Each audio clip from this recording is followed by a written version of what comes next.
नमस्कार, news flash में आपका स्वागत है। बढ़ते हैं आज की ताज़ा खबरों की ओर।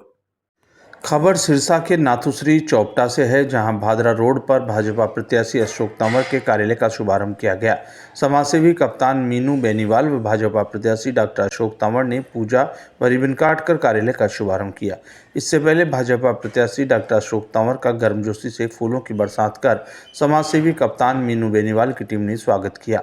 प्रमुख समाजसेवी और हाल ही में भाजपा में शामिल हुए समाजसेवी मीनू बेनीवाल ने कहा कि बीजेपी में बिना खर्ची बिना पर्ची के युवा नौकरी लग रहे हैं। भाजपा शासन में युवाओं को रोजगार मिला है। पहले की सरकारों में युवा बेरोजगार घूमते थे। समाजसेवी मीनू बेनीवाल ने कहा कि डॉक्टर अशोक तंवर किसान और सैनिक परिवार से ताल्लुक़ रखने वाले एक जिंदादिल इंसान हैं, जिन्होंने सिरसा को अपनी कर्मभूमि बनाकर काम किया। सिरसा लोकसभा से जब वे चुनाव जीते थे तो कांग्रेस में थे, लेकिन इस शख्स ने हल्के की लड़ाई लड़कर हजारों करोड़ के प्रोजेक्ट सिरसा के लिए ला कर दिए। आज शासन आपके साथ है, आप शासन के साथ हैं। डरने की जरूरत नहीं, पूरी ताकत और समर्थन अशोक तंवर के साथ लगा दीजिए। आपका उज्जवल भविष्य आपका इंतजार कर रहा है। बीजेपी प्रत्याशी डॉक्टर अशोक तंवर ने कहा कि प्रधानमंत्री मोदी के कार्यकाल में देश स्वर्णिम युग में पहुंचा है। चंद्रयान से लेकर राफेल और रक्षा क्षेत्र में आत्मनिर्भर बनते हुए देश ने विकास की आंधी देखी है, जिसके चलते पूरा भारत मोदी का मुरीद बन गया है। यही वजह है कि एक बार फिर देश में भाजपा की सरकार बनने जा रही है। उन्होंने कहा कि नाथुश्री चौपटा सिरसा लोकसभा चुनाव में महत्वपूर्ण भूमिका निभाने वाला है। इस इलाके के रणबांकुरों ने देश की आज़ादी और अखंडता को अक्षुण्ण बनाए रखने में अपना भरपूर योगदान दिया है। 45 की धरती त्याग और बलिदान की धरती है। आज एक बार फिर वक्त आपकी चौखट पर दस्तक देने आया है। आप सभी साथी मिलकर जुलकर कमल के फूल पर बटन दबाएं और अपने वोट की ताकत से समर्थन दें, ताकि आपका भविष्य उज्जवल हो सके। पूरा 45 साल के अंदर कितना जोश है। ऐसा जोश कभी कभी चुनाव में देखने को मिलता है। ऐसा जोश तब दिखता है जब विश्वास किसी के ऊपर अटूट हो। ऐसा जोश तब दिखाई देता है जज्बा और जुनून जब लोग देश के अंदर बड़ा काम करना चाहते हैं। और मैं समझता हूँ कि आज एलनाबाद चौपटा से लेकर के और सिरसा संसदीय क्षेत्र पूरे हरियाणा और देश ने फैसला कर लिया है कि हमें 400 पार के साथ मोदी जी को लेकर के आना है। हमें किसान मजदूर गरीब आदमी को और ताकत देनी है। हमारे देश को हम सब ने मिलकर के 140 करोड़ लोगों ने इस देश को अगले 25 वर्ष में विकसित भी बनाना है और 5 वर्ष में इसको दुनिया की सबसे बड़ी आर्थिक महाशक्ति के रूप में देखना है।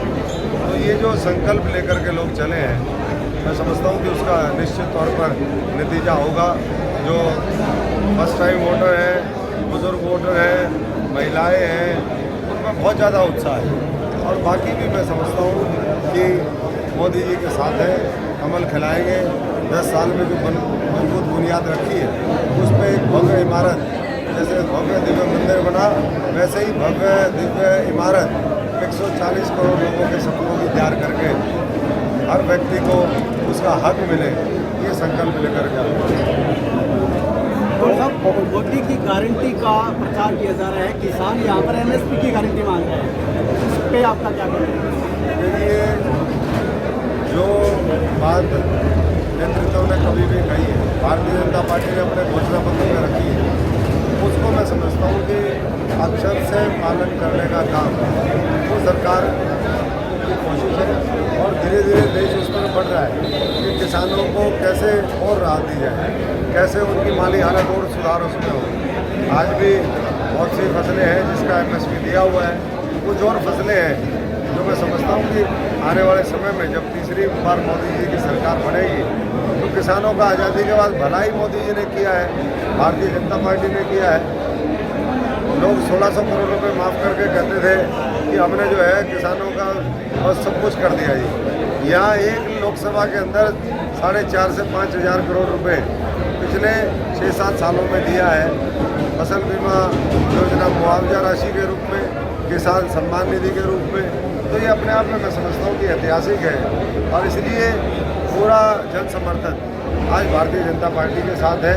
भारतीय जनता पार्टी हरियाणा की 10 की 10 लोकसभा सीट जीतेगी।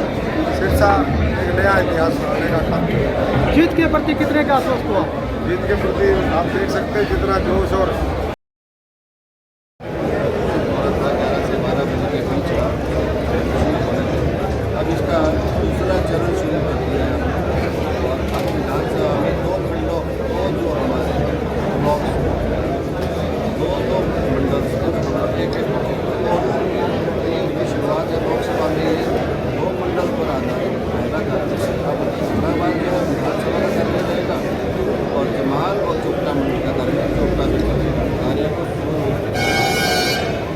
साहब अभी आप अपने संबोधन में कह रहे थे कि खाड़ के निर्माण में कोई बाधा डाली जा रही है, किस तरह की बाधा डाली गई है, किसानों के पेड़ की क्या बात है?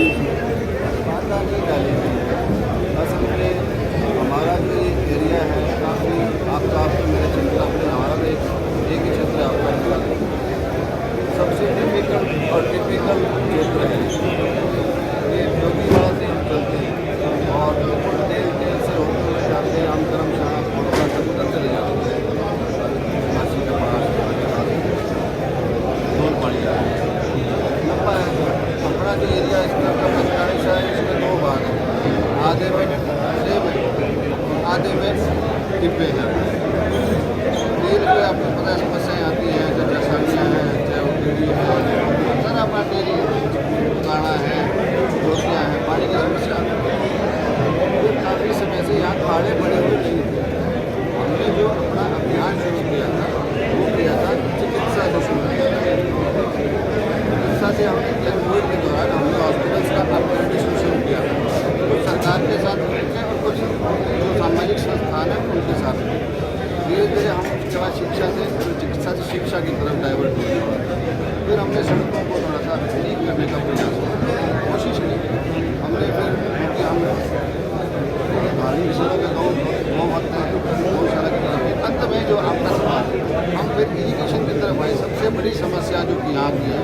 वो है डिस्ट्रीब्यूशन ऑफ वाटर पानी तो है पर कहीं तो हमारे माइनर कच्चे थे बनवाड़ी भी टूट गई देखो आप नुकसान हुआ है छोटे किलोमीटर में और जो माइनर कच्चे थे वो तो हमने ऑलमोस्ट हमने सारा टेंडर कर ले लिया हमने प्रोसेस ले लिया पहला विधानसभा है अशोक कंवर जी आपका ये नाथपुर चौपटा इलाहाबाद जिसमें हमने जोगीवाड़ा माइनर से शुरू करते हैं पेड़ी माइनर गिरवाड़ी माइनर जोगीवाड़ा माइनर उसके बाद शेरा में का टेंडर हो गया बरवानी लेके आ रहे हैं बनमंजोरी आपका इलाहाबाद डिस्ट्रीब्यूटरी आपका हमने मल्लिका माइनर हमने कंप्लीट इलाहाबाद को इसी का Rampura minor Kutana minor complete Allahabad का इरीगेशन सिस्टम में सुधार दिया है पहला विधानसभा है जिसका एक भी माइनर कच्चा नहीं है लेकिन माइनर के बाद में डिस्ट्रीब्यूशन ऑफ वाटर का प्रॉब्लम आ रही थी खाड़े पुराने के सेम में खाड़े टूट जाते हैं और समझते हो